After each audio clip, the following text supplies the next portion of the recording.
وَلَقَدْ يَسَّرْنَا الْقُرْآنَ لِلذِّكْرِ فَهَلْ مِن مُّدَّكِرٍ الحمد لله رب العالمين والصلاة والسلام على أشرف الأنبياء والمرسلين أما بعد فأعوذ بالله من الشيطان الرجيم من همزه ونفخه ونفثه بسم الله الرحمن الرحيم رب اشرح لي صدري ويسر لي أمري واحلل عقدة من لساني يفقهوا قولي اللهم انفعنا بما علمتنا وعلمنا ما ينفعنا وزدنا علما فبشر عباد الذين يستمعون القول فيتبعون أحسنه أولئك الذين هداهم الله وأولئك هم أولو الألباب أعوذ بالله من الشيطان الرجيم بسم الله الرحمن الرحيم وما هو على الغيب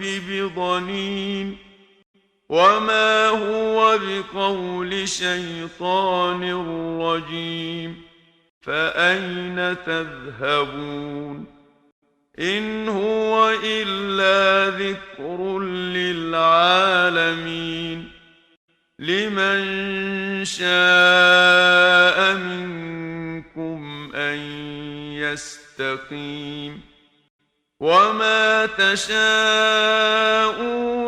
إلا أن يشاء الله رب العالمين أعوذ بالله من الشيطان الرجيم بسم الله الرحمن الرحيم وما هو على الغيب بضنين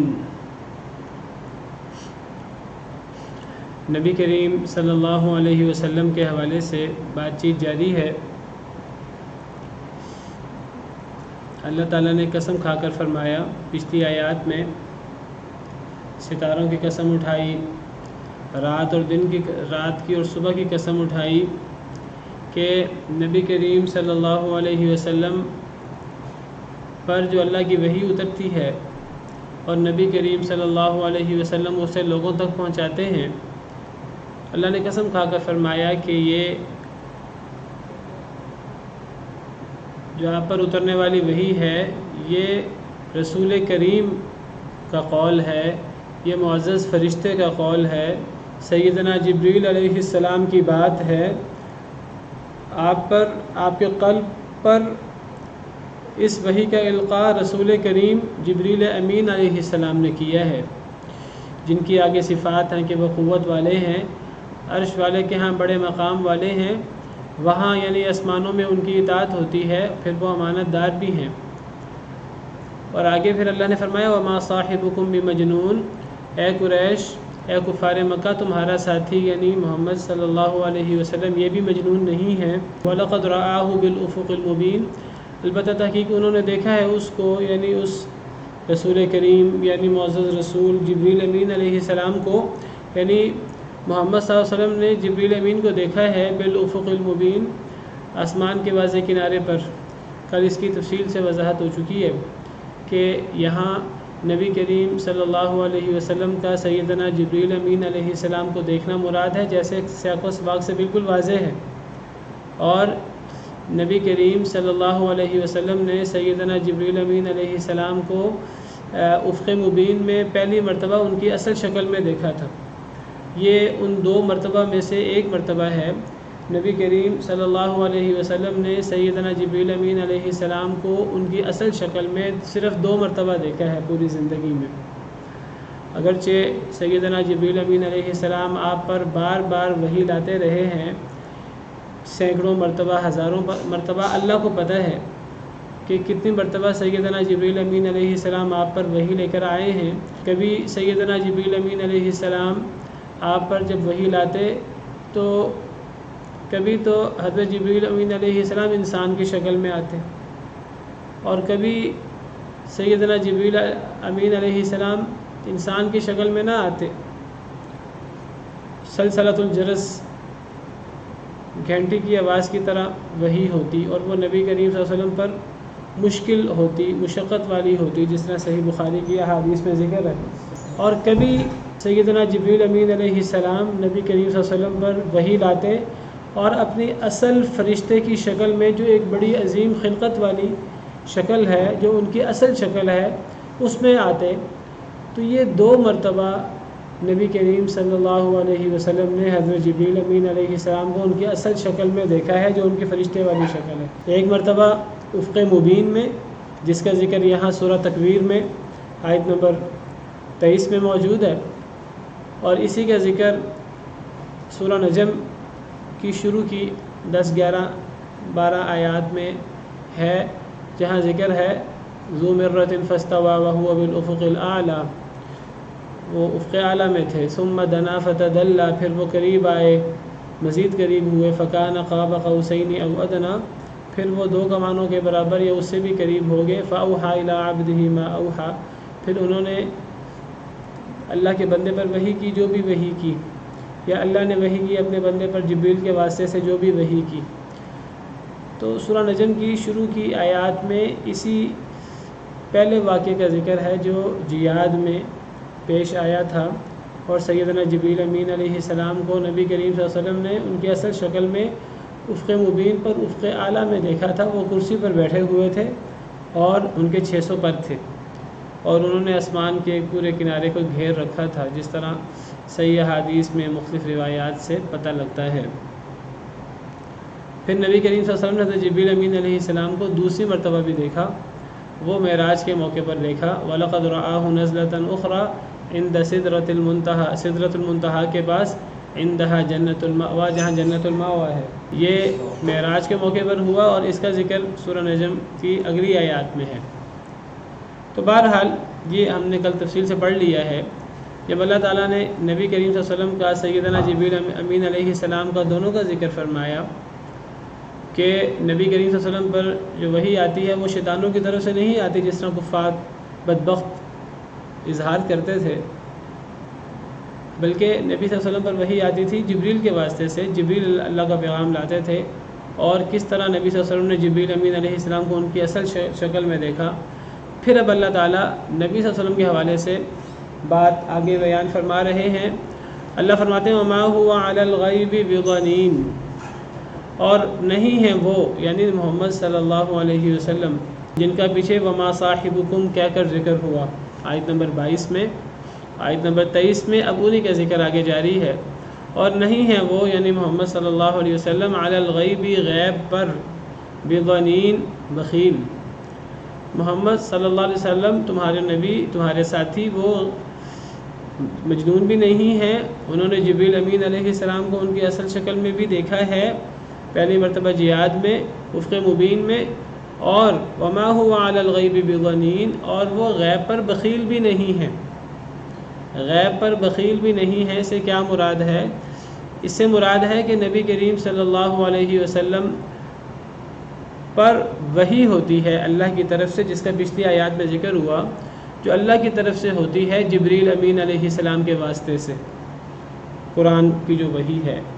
اگرچہ نبی صلی اللہ علیہ وسلم پر وحی جبریل کے واسطے کے بغیر بھی ہوئی ہے، ہو سکتی ہے اور ہوئی بھی ہے، خواب کے ذریعے ڈائریکٹ، یا نبی صلی اللہ علیہ وسلم کے قلب پر القاء کر دیا جائے، یا اللہ تعالیٰ پردے کے پیچھے سے ڈائریکٹ کوئی بات بتا دیں۔ تو یہ 3 صورتیں ہیں کسی بھی بشر سے اللہ کے ہم کلام ہونے کی، ان کا ذکر سورہ شورى میں موجود ہے۔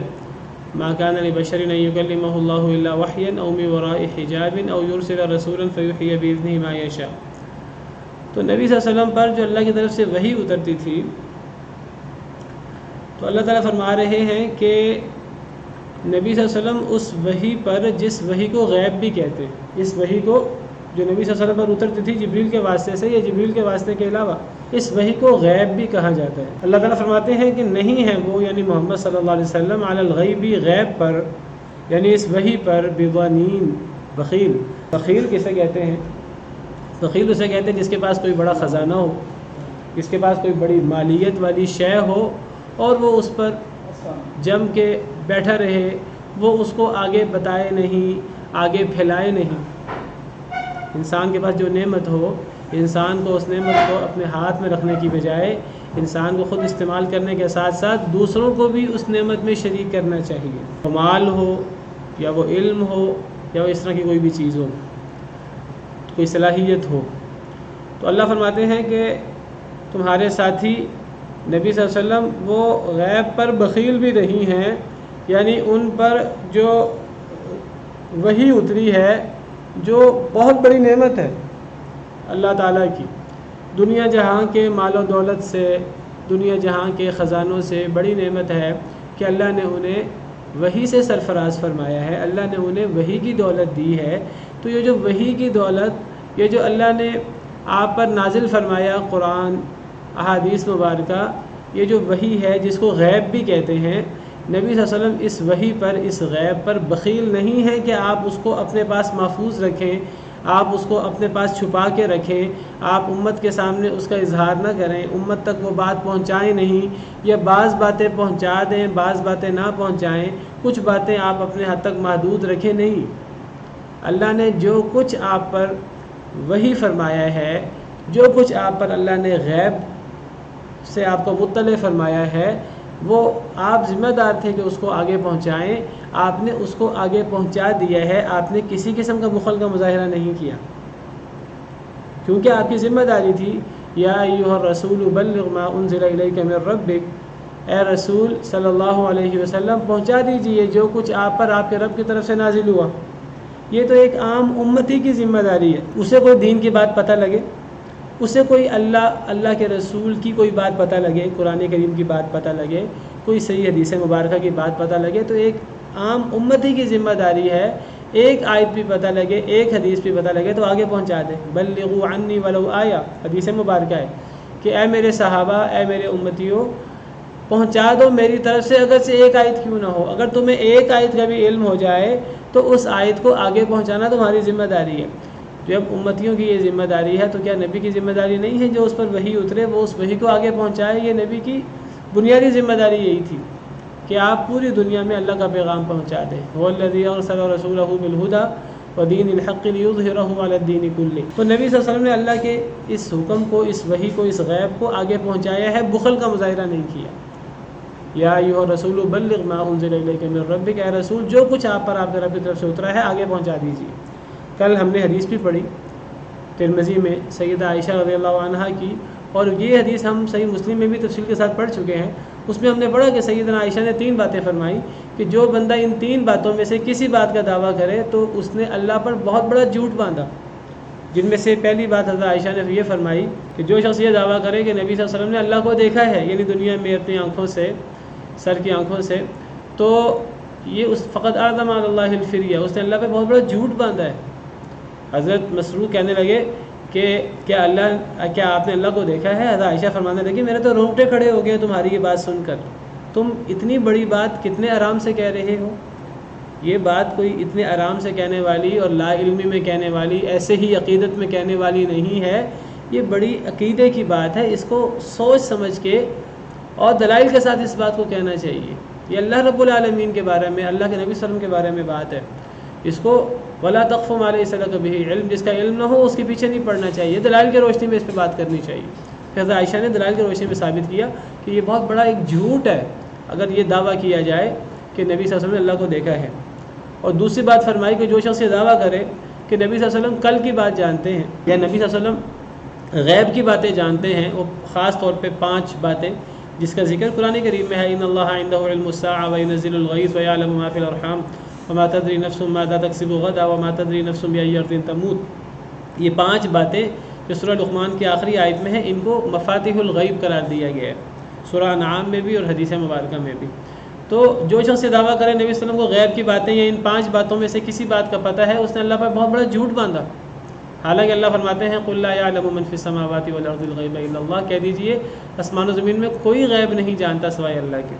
اور تیسری بات جو سیدہ عائشہ رضی اللہ عنہا نے ببانگ دہل فرمائی کہ جو شخص یہ بات کہے کہ نبی صلی اللہ علیہ وسلم نے اپنے اوپر اترنے والی وحی میں سے کوئی بات چھپائی ہے، کوئی ایک بات بھی چھپائی ہے، اس نے اللہ پر بہت بڑا جھوٹ باندھا۔ فقط اعظم علی اللہ الفریہ، یہ اللہ پر افطرا ہے بہت بڑا، کیونکہ اللہ نے گواہی دی ہے اپنے نبی کی امانت کی اور اپنے نبی کی دیانت کی اور اپنے نبی کے بارے میں کہ اس نبی نے اللہ کا ہر پیغام آگے پہنچا دیا ہے۔ اور اللہ نے نبی کو حکم دیا یا ایھا الرسول بلغ ما انزل الیک من ربک، اے رسول جو کچھ آپ پر آپ رب کی طرف سے اترا ہے اس کو آگے پہنچا دیں. اور نبی صلی اللہ علیہ وسلم نے اس اپنے فرض منصبی کو بدرجہ اتم پورا کیا ہے. ہم مومنوں کا، ہم ایمان والوں کا یہ ایک بنیادی اعتقاد ہے. اگر ہم کہیں کہ آپ نے کوئی بات نہیں پہنچائی اپنی امت پر تو یہ نبی کے بارے میں بہت بڑا الزام ہے. اس کے بعد ہم مسلمان کیسے رہ سکتے ہیں؟ حضرت عائشہ فرماتی ہیں اگر آپ نے کوئی بات چھپانی ہوتی آپ حضرت زینب بنت جہش والی بات چھپا لیتے، لیکن آپ نے وہ بات بھی امت کو بتائی، وہ آیت بھی امت تک آپ نے پہنچائی.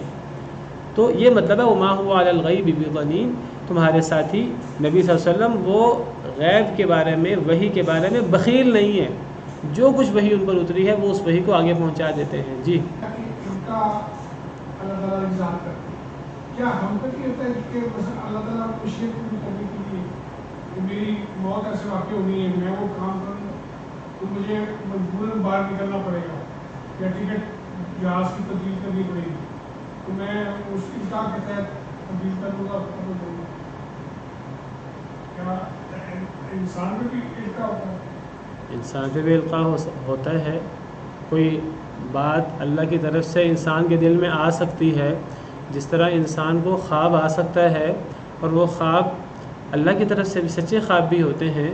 تو ایک عام انسان، ایک عام امتی اسے خواب کی صورت میں، سچے خواب کی صورت میں کوئی بات بتائی جا سکتی ہے.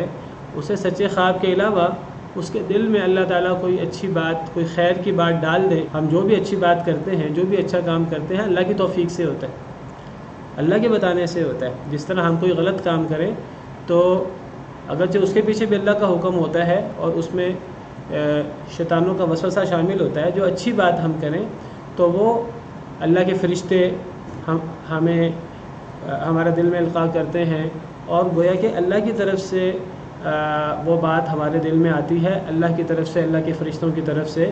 تو عام امتی کے اوپر بھی القاء ہو سکتا ہے اور اسے خواب آ سکتا ہے جو سچا خواب ہو. لیکن عام امتی اور نبی کے خواب کا اور عام امتی اور نبی کے القاء، نبی پر ہونے والے القاء اور الہام کا فرق یہ ہے کہ نبی کو جو خواب آتا ہے وہ ہمیشہ سچا خواب ہوتا ہے، وہ کبھی غلط نہیں ہو سکتا. وہ وحی کی صورتوں میں سے ایک صورت ہے خواب آنا. جس طرح سیدنا ابراہیم علیہ السلام کو خواب آیا کہ وہ اپنے بیٹے کو ذبح کر رہے ہیں، تو انہوں نے اس خواب کی بنا پر اپنے بیٹے کو ذبح کیا، گویا کہ وہ اللہ کا حکم تھا. اس میں کوئی ڈاؤٹ نہیں تھا انہیں کہ کہیں یہ اللہ کی طرف سے ہے کہ نہیں ہے. تو نبی کو جو خواب آتا ہے اور امتی کو جو خواب آتا ہے، نبی کا خواب اللہ کی طرف سے وحی ہوتا ہے. اسی لیے جب بلکہ نبی جو خواب دیکھے وہ بھی، اور نبی اگر خود خواب نہ دیکھے بلکہ کسی کے دیکھے ہوئے خواب کی تعبیر کر دے، کسی کے دیکھے ہوئے کی، وہ مسلمان ہے، عام امتی ہے یا کافر ہے، اگر اس کے دیکھے ہوئے خواب کی نبی تعبیر بیان کر دے تو وہ نبی کی بیان کردہ تعبیر وحی بن جاتی ہے، وہ وحی ہوتی ہے. نبی وحی کی روشنی میں تعبیر کرتا ہے. سیدنا یوسف علیہ السلام نے بادشاہ کے خواب کی تعبیر کی کہ 7 سال خوب بارشیں ہوں گی، 7 سال قحط ہوگا، پھر 1 سال جو ہے وہ دوبارہ پھر خوب بارشیں ہوں گی. تو یہ حضرت یوسف علیہ السلام نے بادشاہ کے دیکھے خواب کی تعبیر کی تھی، جیسے کی تھی ویسے ہی ہوا.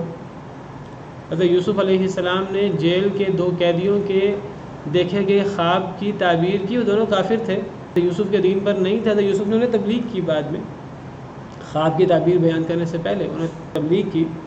تو جو خواب انہوں نے دیکھا تھا، جو حضرت یوسف کے دین پر نہیں تھے، حضرت یوسف نے اس کی تعبیر کی، جیسے تعبیر کی ویسے ہی ہوا. سورہ یوسف میں تفصیل سے موجود ہے. نبی صلی اللہ علیہ وسلم خواب دیکھتے بھی تھے، اپنے دیکھے خواب بھی بیان کرتے تھے. صحابہ ان کو وہی سمجھتے تھے اور نبی صلی اللہ علیہ وسلم صحابہ کے دیکھے گئے خواب کی تعبیر بیان کرتے تھے اور وہ تعبیر وہی ہوتی تھی. تو نبی کے خواب کا اور امتی کے خواب کا فرق یہ ہے کہ نبی کا خواب وہی ہوتا ہے، نبی خواب دیکھے یا خواب کی تعبیر کر دے. امتی خواب دیکھے تو وہ لازمی نہیں ہے کہ وہ وہی ہو. وہی تو اس کو ہم وہی کہہ ہی نہیں سکتے، چاہے سچا خواب ہی کیوں نہ ہو، لیکن وہ وہی کے حصوں میں سے ایک حصہ ہے. حدیث مبارکہ میں ہے کہ یہ جو سچے خواب ہیں یہ نبوت کا 46واں حصہ ہیں. حدیث مبارکہ میں ہے، صحیح حدیث میں، صحیح بخاری والا کی حدیث ہے، نبی صلی اللہ علیہ وسلم کا ارشاد ہے، جی صحیح بخاری کی حدیث ہے نبی صلی اللہ علیہ وسلم نے فرمایا الرؤیا الصالحہ من اللہ، سچا خواب اللہ کی طرف سے ہوتا ہے، والحلم من الشیطان، اور خواب شیطان کی طرف سے بھی ہوتا ہے۔ فَإِذَا حَلَمَ فَلْيَتَعَوَّذْ مِنْهُ، جب کوئی شخص خواب دیکھے، کوئی برا خواب دیکھے، وہ اس سے اللہ کی پناہ مانگے، وَلْيَبْصُقْ عَنْ شِمَالِهِ، اور اپنے بائیں طرف تھوکے، فَإِنَّهَا لَا تَضُرُّهُ، تو وہ اسے نقصان نہیں دے گا۔ تو سچا خواب اللہ کی طرف سے ہوتا ہے۔ اور حدیث میں یہ بھی آتا ہے الرؤیا الصالحہ جزء من 46 جزءا من النبوہ، سچا خواب یعنی عام انسان کا سچا خواب یہ نبوت کے حصوں میں سے 46واں حصہ ہے۔ تو اسے 46واں حصہ کیوں کہا ہے نبوت کا؟ اس کی مختلف تفسیریں کی ہیں علماء نے، مختلف وضاحتیں کی ہیں۔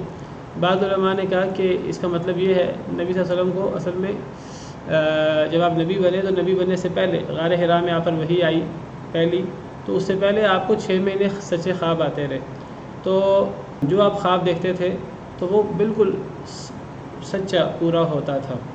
تو نبی صلی اللہ علیہ وسلم کی کل نبوی عمر 23 سال ہے، 23 سال آپ نبی رہے ہیں، اور اس 23 نبوی زندگی سے پہلے 6 مہینے آپ کو خواب آتے رہے اور سچے خواب آتے رہے۔ صحیح بخاری میں عائشہ کی حدیث ہے، آپ جو خواب دیکھتے تھے بالکل وہ سچا ہوتا تھا، اور وہ بالکل اسی طرح جیسے آپ دیکھتے تھے ویسے پورا ہو جاتا تھا۔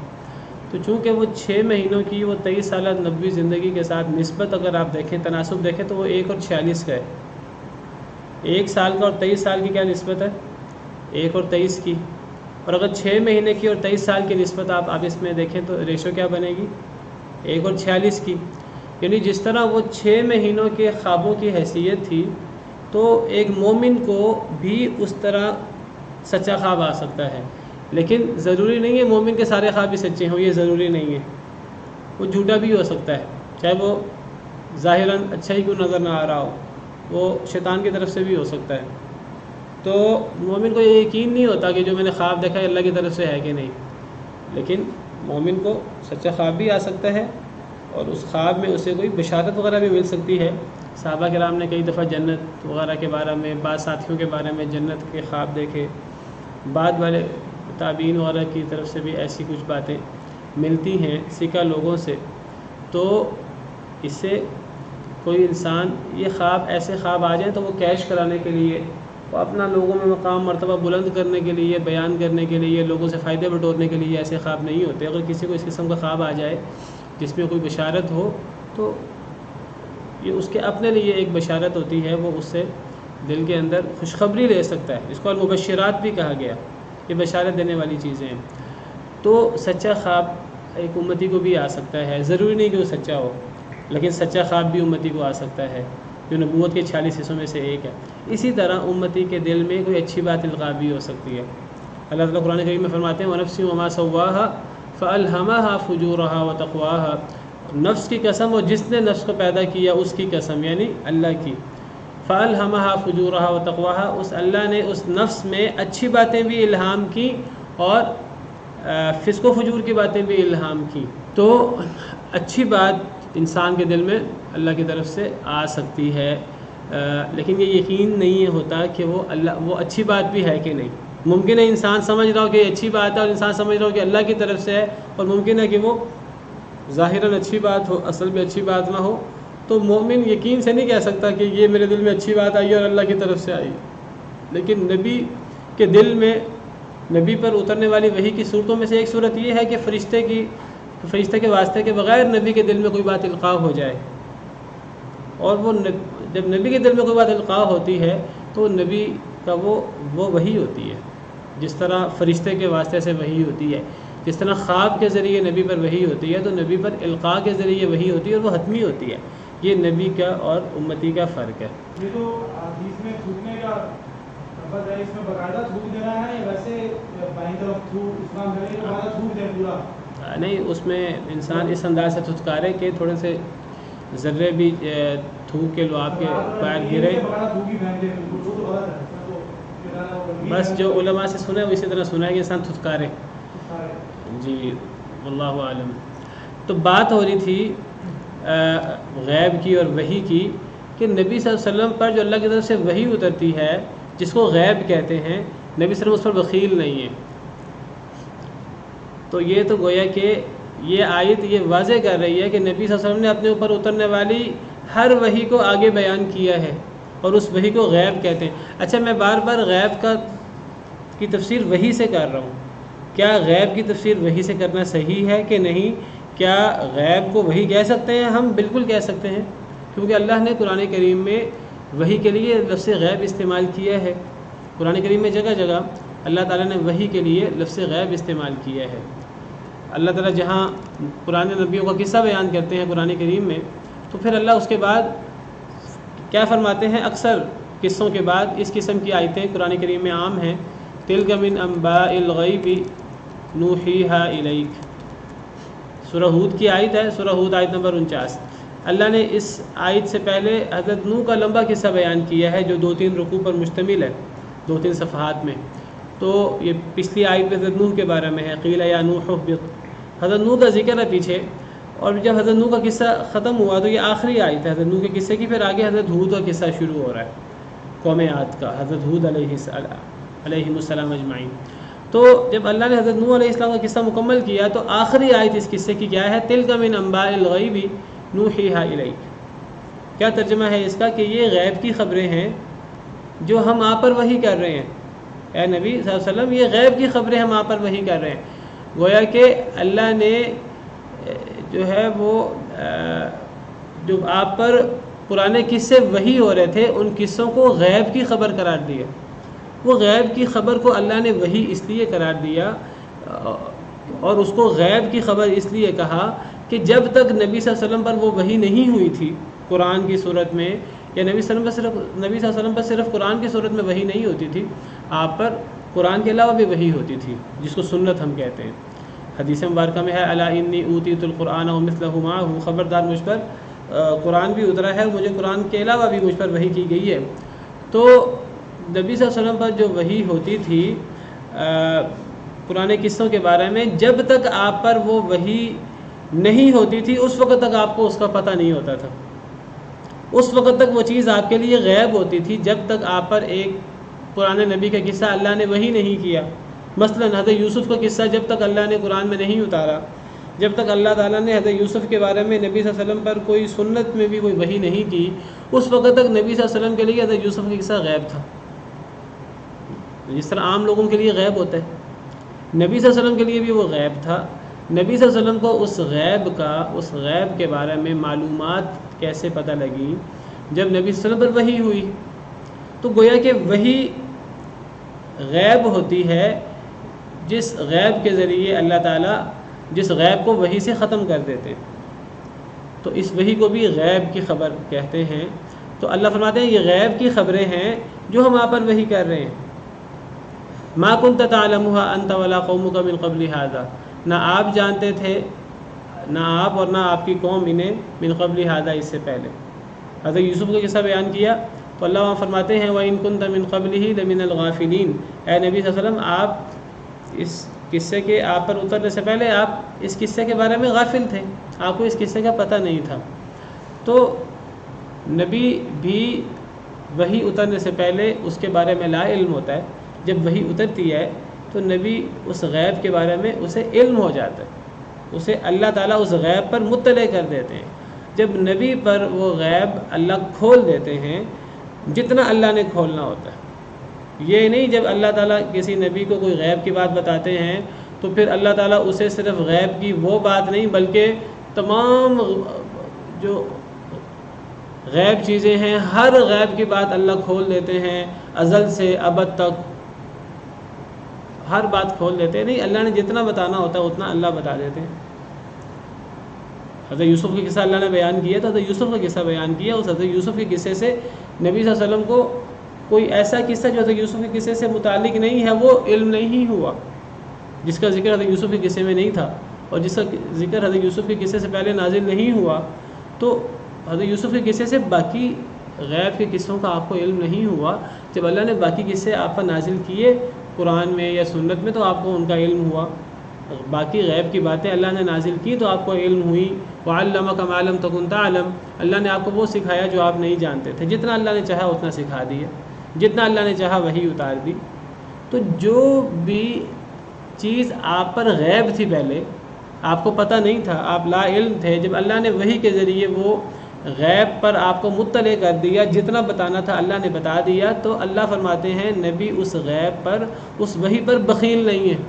کیا مطلب؟ نبی نے وہ سارے کا سارا علم جو اللہ نے نبی صلی اللہ علیہ وسلم پر وحی کیا، قرآن ہو یا سنت ہو، اللہ کے نبی صلی اللہ علیہ وسلم نے آگے پہنچا دیا، کسی ایک کو بھی باقی نہیں رکھا اپنے پاس۔ اس سے ایک بہت بڑا مسئلہ حل ہو جاتا ہے ہمارے سامنے کہ بعض لوگ اس قسم کی آیات کو مد نظر رکھتے ہوئے بعض لوگ کہتے ہیں کہ جی نبی صلی اللہ علیہ وسلم عالم الغیب ہے، اللہ نے انہیں علم غیب عطا کر دیا تھا۔ بھئی علم غیب تو اللہ کی صفت ہے، اللہ کی خاص صفت ہے، جو خدا کی مخصوص صفات میں سے ایک صفت ہے۔ تو اللہ کی ذات میں، اللہ کی صفات میں کسی کو شریک کرنا یہ تو صریح شرک ہے۔ اللہ اپنی صفات میں کسی کو شریک نہیں کرتے۔ غیب کا عالم ہونا یہ تو اللہ کی صفت ہے۔ قل لا يعلم من في السماوات والارض الغیب الا اللہ، کہہ دیجیے آسمان و زمین کا غیب اللہ کے علاوہ کوئی نہیں جانتا۔ یہاں غیب سے مراد زمین و آسمان کی ہر چیز کا علم ہے، خود بخود علم ہونا، اور ہر چیز کا علم ہونا ازل سے لے کے ابد تک، ہر بات کا علم ہونا اس میں شامل ہے۔ یہ اللہ کے علاوہ کوئی نہیں جانتا۔ اگر کوئی بندہ دعویٰ کرے کہ یہ نبی ولی جانتے ہیں تو یہ اللہ کی صفات میں اسے شریک کرنا ہے۔ اللہ جتنا چاہتے ہیں وہ نبی کو مطلع فرما دیتے ہیں، اور وہ نبی آگے اپنی امت کو مطلع کر دیتا ہے۔ نبی بخیل نہیں ہوتا۔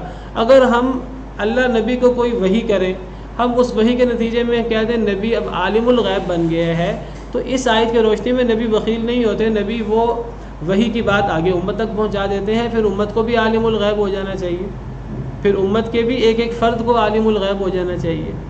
یہ دعویٰ تو کسی کے بھی نہیں ہے کہ امت کا ایک ایک فرد عالم الغیب ہے۔ تو اس سے بہت بڑا مسئلہ بھی ثابت ہو جاتا ہے کہ وحی ایک غیب ہے جو آپ پر اترتی ہے، اور آپ اس غیب کو امت تک آگے پہنچا بھی دیتے ہیں۔ نہ آپ عالم الغیب بنتے ہیں اس سے، نہ امت عالم الغیب بنتی ہے۔ تو فرمایا کہ نبی کریم صلی اللہ علیہ وسلم غیب پر، یعنی اس وحی پر جو اللہ نے انہیں کی، اور اللہ نے بعض پوشیدہ باتوں پر وحی کے ذریعے آپ کو مطلع کیا، نبی صلی اللہ علیہ وسلم ان غیب کی باتوں پر بخیل نہیں ہے، آگے وہ امت تک پہنچا دیتے ہیں اس کو۔ وما هو بقول شیطان الرجیم، اور نہیں ہے وہ یعنی یہ قرآن، بقول شیطان الرجیم، شیطان مردود کا قول۔ یہ قرآن جو نبی صلی اللہ علیہ وسلم دعویٰ کرتے ہیں کہ مجھ پر اللہ کی طرف سے اترا ہے، اور کفار مکہ بدبخت کہتے ہیں نہیں یہ اللہ کی طرف سے نہیں اترا، یہ تو شیطان آپ پر وحی کرتے ہیں۔ اللہ جو ہے وہ تردید کرتے ہوئے فرماتے ہیں صراحت کے ساتھ کہ نہیں، کفار بدبختوں کا دعویٰ بالکل ٹھیک نہیں ہے۔ یہ قرآن یہ ہرگز شیطان مردود کا قول نہیں ہے جس طرح قریش مکہ دعویٰ کرتے ہیں۔ اصل میں آیت نمبر 15 سے یہی موضوع جاری ہے، جہاں اللہ تعالیٰ نے قسم کھا کر فلا اقسم بالخنس الجوار الکنس واللیل اذا عسعس والصبح اذا تنفس، قسمیں کھا کر فرمایا انہ لقول رسول کریم، یہ معزز رسول کا قول ہے۔ یہاں اصل میں اسی کی تردید ہے کافروں کے قول کی، کہ وہ کہتے تھے یہ نبی پر یہ شیطان نے وحی کیا ہے۔ اللہ نے قسمیں کھا کر فرمایا نہیں، شیطان نے وحی نہیں کیا، یہ تو جبریل امین نے، رسول کریم نے وحی کیا ہے، جبریل امین نے۔ اور پھر آگے ہم نے تفصیل سے پڑھا ہے۔ اب اللہ نے صراحت سے پیچھے فرمایا کہ یہ جبریل امین کا قول ہے، اللہ کے معزز فرشتے کا قول ہے، اور یہاں اللہ نے صراحت سے فرما دیا قریش کا رد کرتے ہوئے نہیں، یہ شیطان کا قول نہیں ہے، شیطان کی طرف سے القاء نہیں ہے جو نبی صلی اللہ علیہ وسلم جس کو تم پر پیش کر رہے ہیں، بلکہ وہ تو معزز فرشتے کا قول ہے جو وہ اللہ کی طرف سے لائے ہیں۔ فَأَيْنَ تَذْهَبُونَ، تم پس کہاں تم جاتے ہو، تم کہاں جا رہے ہو، تمہاری عقل کہاں چلی گئی ہے، تمہیں بات سمجھ کیوں نہیں آتی؟ نہ تمہارے ساتھی مجنون ہیں، نہ ان پر اترنے والا قرآن شیطان کی طرف سے، وہ شیطان کی طرف سے ہو تو اس میں اتنی سیدھی اور سچی باتیں کیسے ہوں، اور نبی صلی اللہ علیہ وسلم اتنی عقل مندی کی باتیں کیسے کریں اگر وہ مجنون ہے ولیعاذ باللہ۔ فَأَيْنَ تَذْهَبُونَ، تمہاری عقلوں کو کیا ہو گیا، تم اپنی عقل کیوں نہیں استعمال کر رہے، تم ایک اس پروپوگنڈا جو کفار بدبختوں نے سرداروں نے کیا ہے، تم اس پروپوگنڈے میں کیوں آ رہے ہو، تم اپنی عقل استعمال کرو، غور کرو، توجہ کرو، تم کہاں جا رہے ہو۔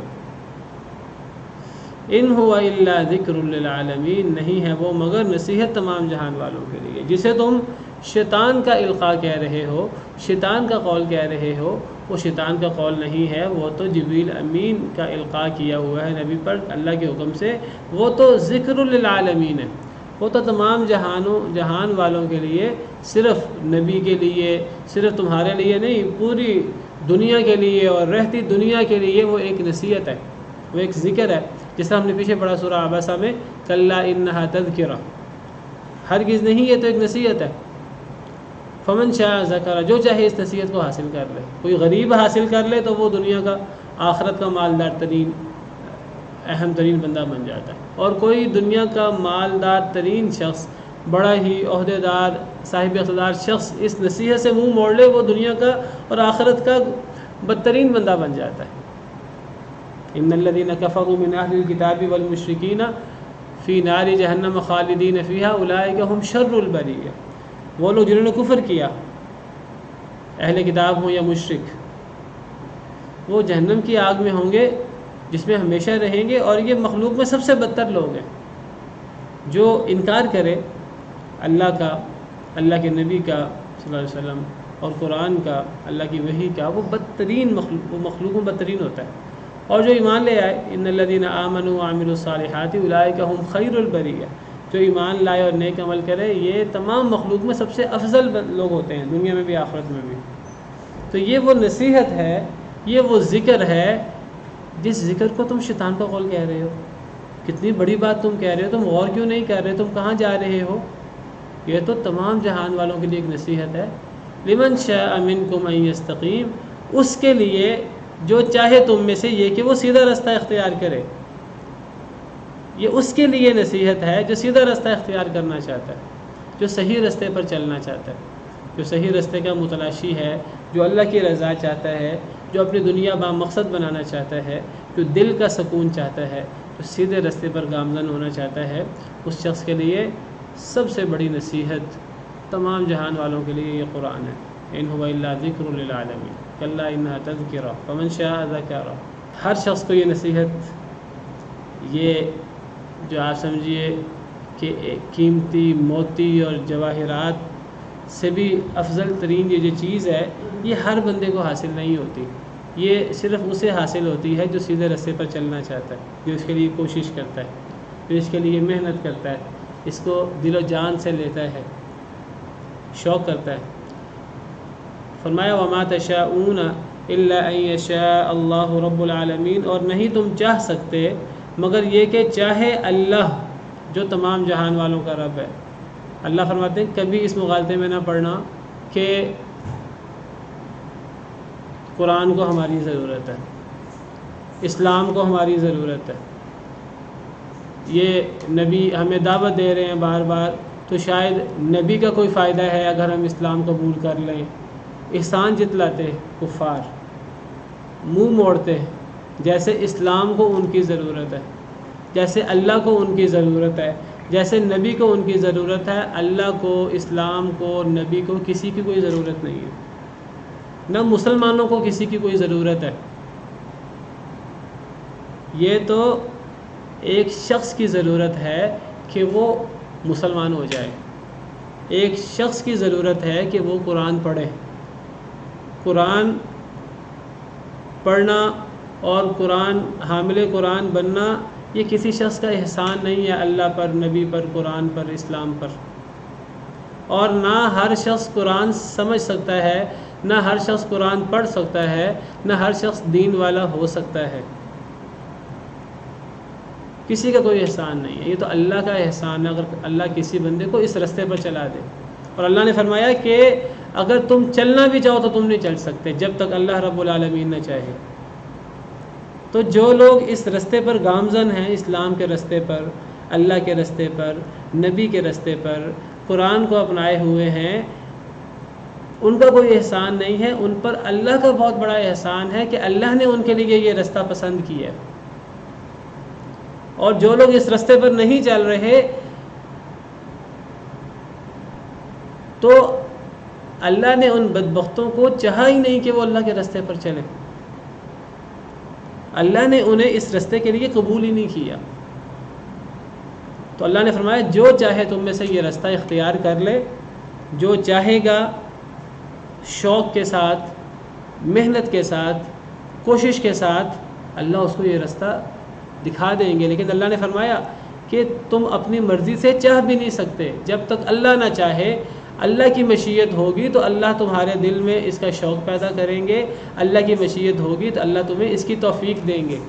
ورنہ تم چاہو بھی، اگر تمہاری چاہت میں کھوٹ ہو، تمہاری کوشش کے اندر خلوص نہ ہو، تمہاری محنت وہ اتنی نہ ہو، تو تم چاہنے کے باوجود بھی اس کو نہیں اپنا سکتے. تمہیں سمجھ ہی نہیں آئے گی، تم اس سے دور ہو جاؤ گے.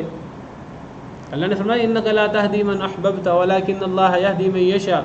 اے نبی صلی اللہ علیہ وسلم، آپ جسے پسند کریں، جسے آپ محبوب سمجھیں، آپ اسے ہدایت نہیں دے سکتے. اللہ جسے چاہے ہدایت دے. یہ ہدایت تو نبی بھی نہیں دے سکتا. ہدایت کوئی شخص کسی کو نہیں دے سکتا. کوئی شخص کسی کا دل نہیں بدل سکتا. کوئی شخص کسی کے دل میں قرآن کی محبت، نبی کی محبت، سنت کی محبت پیدا نہیں کر سکتا. یہ تو اللہ کسی کے دل میں ڈالیں تو کسی کے دل میں یہ اہمیت بنتی ہے. تو یہ تو اللہ کا کرم ہے. اللہ کسی کے دل میں قرآن کی محبت پیدا کر دے، اللہ کسی کے دل میں قرآن سے تعلق پیدا کر دے، اللہ کسی کو قرآن کے راستے پر چلا دے. یہ تو اللہ کا احسان ہے. اور جس پر اللہ کا یہ احسان ہے، اس سے بڑا اور کیا احسان ہو سکتا ہے؟ اس سے بڑا کوئی احسان نہیں. یاد رکھیے، اللہ کسی کو اسلام کی توفیق دے دے، اللہ کسی کو قرآن کی دولت سے مالا مال کر دے، یا قرآن کا شوق پیدا کر دے. اس کو قرآن کا علم نہیں ہے لیکن اس کے دل میں قرآن کا شوق ہے، وہ اس کے لیے تگ و دو کرتا ہے.